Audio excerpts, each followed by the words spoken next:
some divisions if you guys are ready. Let's go in. I mean, I think now that we're talking about the Cowboys, it can move us right into our division predictions. And I'll start it off. I'll rip the Band-Aid off. We're going to the NFC East, and we're going to go from worst to first in terms of how we order these rankings. Dallas Cowboys' current win total is at 7.5. I might take the under on that at this point. I mean, the Cowboys are going to be facing the NFC North this year. They're going to have multiple games against, as I said before, I've got the Cowboys at the bottom at number 4. They're going to be facing the number 3 team, the New York Giants, who I don't affirmatively believe that the Cowboys are better than the Giants at this point. I don't know how you could. I mean, when you think about the defensive line that the Giants are going to be able to trot out there, the offense I don't read too much into preseason, but there's a lot of things to like if you're a Giants fan about multiple aspects of your offense. You got Malik Neighbors going into year 2. He's talked about the connection he's had with Russell Wilson. A lot to be excited about with Jackson Dart, but if they're rolling, they might roll with the veteran depending on how far Russell Wilson could take them. But I got Cowboys at 4, Giants at 3. If you know me, you're not going to be surprised to know that I'm not as big of a believer in the Commanders and Jaden Daniels. I know it's heresy to any Commanders fan out there, but I'm not as big of a believer in them as many others. I have them in second place in this division and missing the playoffs. Current win total is at 9.5. I'm going to go under that. And then I have the Philadelphia Eagles at 11.5. I have them comfortably going over that win total, winning that NFC East, and being able to play the way they did. I think they're going to have to pass a little bit more this year. I think they were able to get away with having more of an off. I mean, I don't think that you're going to see 2,000 yards from Saquon Barkley again. I think teams are going to do what they can to take that away. But I think Jalen Hurts is also up to the task. What you saw in the playoffs, you had to if you're an Eagles fan or just anybody who was doubting Jalen Hurts, he say what you will, he outplayed Patrick Mahomes in the Super Bowl last year. I mean, it's you can't even deny that. So if he can do that, I believe in him to be able to lead this team, even if teams try to take Saquon Barkley away, even if teams commit to stopping the run. So I have the Eagles comfortably going over 11.5 wins and comfortably winning this division, also being the only team from the NFC East making the playoffs this year.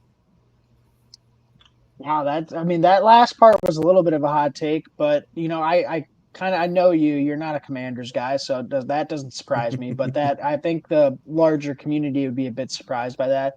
There's only so many playoff spots, Turtle.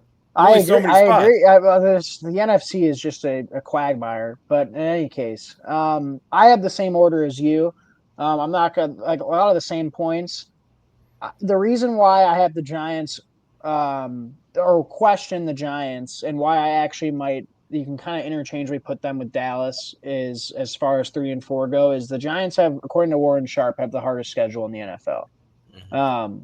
So that from that team's perspective might be tough to overcome. Now we'll find out pretty relatively early, I think, what the type of team the Giants are going to be if they got to go to Dart at some point. I think if Dart does play this year, it means things are going rather poorly, and probably Brian Daboll trying to keep his job alive. But you never know. I mean, I don't think Russell Wilson's a world beater at this stage, and maybe they want to just have Dart take a couple weeks, and I don't know what the Giants' bye week is off the top of my head, but maybe after the bye or something. But largely for the same reason, I think 14. Okay, never mind. That's way late. That's way late. No, but they do have a really tough first, maybe first 9 weeks before they. Yeah, they have a hard schedule. They have a really hard schedule. With a rookie quarterback, yeah. Which I'm all right, but they might. Can we talk about how they might have one of the best defensive lines in football? Oh no doubt. I like their roster. I'm gonna touch on that, Pat. I like their roster.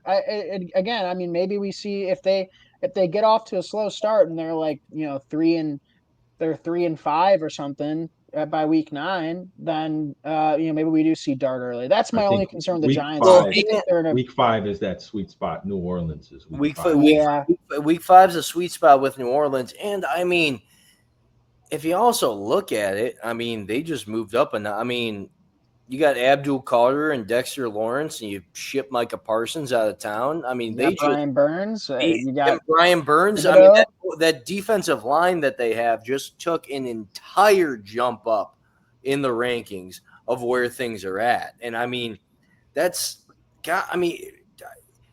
the Eagles may be up there, but I mean, that 1-2 punch for the Giants is like, and you're not even talking Brian Burns. Like, I don't know. Pat, I'm kind of surprised that if you wanted to go full hot take mode against the Commanders, now if you went, because the Commanders have the 29th hardest schedule according to Warren Sharp. You're trying to bait me into a back way sorry, to no, get check that. Stop being there, dude. Sorry, they've got the 19th hardest schedule, so they're kind of like right in the middle. But still, I mean, if you really wanted to go hot take mode, you should have put the Giants at 2. Now that would have been fun.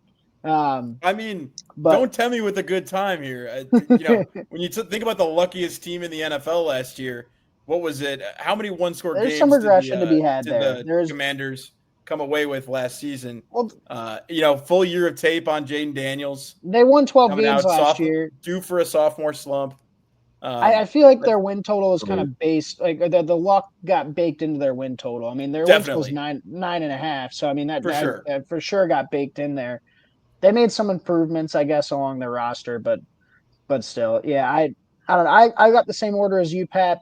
I'm a little bit hesitant in the Giants being 3rd just because their schedule, but if I were to dangle the number 5.5 right in front of you for the Giants, 5.5 wins, got to be over, right? Yeah, I'm taking over. Is there any juice? Is there any juice on that over under? Like, is there juice like minus 180 to the over on that? So no, it's minus 115, minus 250 for 4.5. Okay. So wow, that surprised me. You said it was like 5.5, like minus 180 to go over. I've been like, okay, they're putting them as like a 6.2 win team or something. Interesting. I think that defensive line is too. They're going to be in games. That defensive line is going to keep them in games, and if it's not Jackson Dart throwing the ball, to the other team, I think they're going to have a reasonable chance to win some of those games, some of those close games, just by virtue of how good that defensive line is going to be. So for me, it's the offensive line is why I disagree with you. I think that they have not necessarily had a solution on the offensive line, the interior offensive line specifically. Jermaine Eleanor, I hope he plays well at right tackle, and Andrew Thomas stays healthy. But outside of Malik Neighbors, who I think is going to have a great year, regardless of who's quarterback, I just don't see anything else. And they have a great defensive line, great pass rush.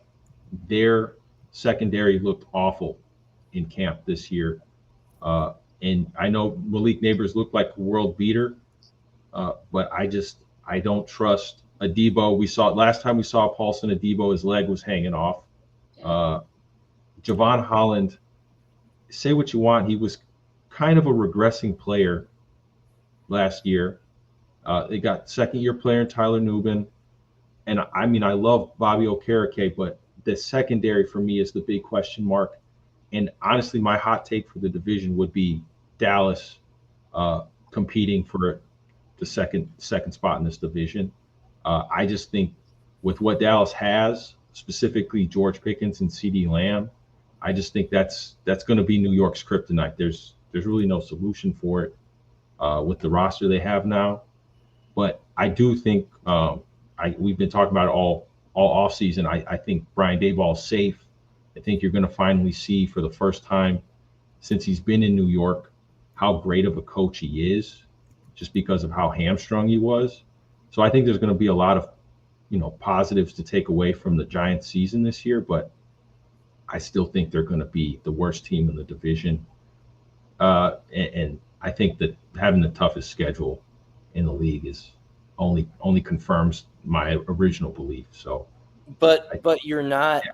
So you're not coming out here saying that the Commanders are going to win this division, though. No, I have the Eagles easily. I think Washington's going to be around 7 to 9 wins. I think Dallas is right at 7 or 8. But the head-to-head between Washington and Dallas, I think it's a lot closer than we want to realize. I mean, I know they lost Zach Martin. I've loved how they built up the offensive line in Dallas, though.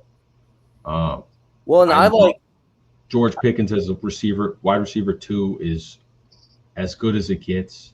And the run game is a question. I'll say the run game is a question right now. I mean, the Commanders also lost Sam Cosmi. I mean, he's out. He's out. He's gone. A couple weeks. I mean, he's gone. He'll be back. He should be back by like maybe week 10 or week 8, maybe. I mean, torn. Yeah, I mean, recovering from the torn ACL, but he's gone. Like it's. I feel insane for having to defend the Commanders here, but I think it is more about the Cowboys. Cowboys might have the worst defense in the NFL next year after this trade with Michael Parsons, and they're got I don't know. Matt Eberflus coaching the defense. They've always been a pretty bad defense, though. They've always relied on the takeaway, right? Last year they didn't have Diggs or Deron Bland for most of the beginning of the year, at least. Yeah. If those guys this year they're not going to have Micah Parsons. I understand, but they did draft Ezra Rocker, who we all agree they drafted him at a very valuable spot. He was picked a lot lower than we all expected. Sam Williams out all last year. I think he was a productive player. Marshawn Nealand, who's probably going to start for Dallas this year, rookie last year out of Western Michigan. All I'm saying is he's Jerry Jones and what was his name, Turtle? Will McClay. Will McClay, they've done an exceptional job picking guys at the edge position. I don't think that was necessarily the issue with Dallas last year. Mike Zimmer, I think, was a bigger issue than whether or not Michael was on the field. Well, good thing they've cleared that up by hiring Matt Eberflus to call their defense. Yeah, that's going to go great. I think we're giving way too much credit to the Cowboys at this point. But I respect the opinion. I respect the Commanders. Did you think the Commanders got better this year defensively? This is crazy that I'm being put. I said the Commanders are going to miss the playoffs. I'm sure we're going to get killed by Commanders fans on this video. But I mean, I don't think they got better though. I think they got worse. No. I think Laramie Tunsil did not look good last year. Turtle, he didn't. No, he did not. No, he did not. They're not going to be able to run the ball better. They gave up their running back, their RB1. What? You're not a Corey Krosky Merritt believer, Christian? Okay. Just okay. What? Chris Rodriguez? I mean, Bill strike fear. Bill. Yeah, Bill Krosky Merritt. Elderly. That's what he wants to be called. He's a little washed, but he's fine for what he is. And no camp for Terry either. I think that's bigger than we give credit to that situation. All right, I'm glad everyone's coming around on the. Yeah, I mean, I'd like to see. There's got to be a study out there of players that have, like, I guess Terry held in, but like players that held out, what their first 8 weeks of the season are. It can't be good, right? I mean, I think we've seen in soft tissue stuff come up with some of those guys.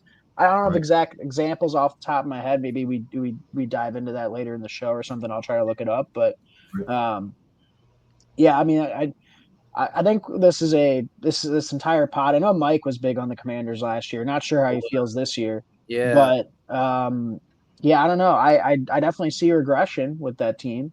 I see regression too. Von Miller, bro. I think there's questions with the edge rushers that they actually have. Yes. I mean, you guys can set the edge. You have guys who can actually fucking get after it. And they're pass rushing specialists. I don't know. It's such a mix of skill sets, but then you throw in Dan Quinn, who's the guy who can. I mean, he's a good defensive coach. At the end of the day, there's questions I do have for them.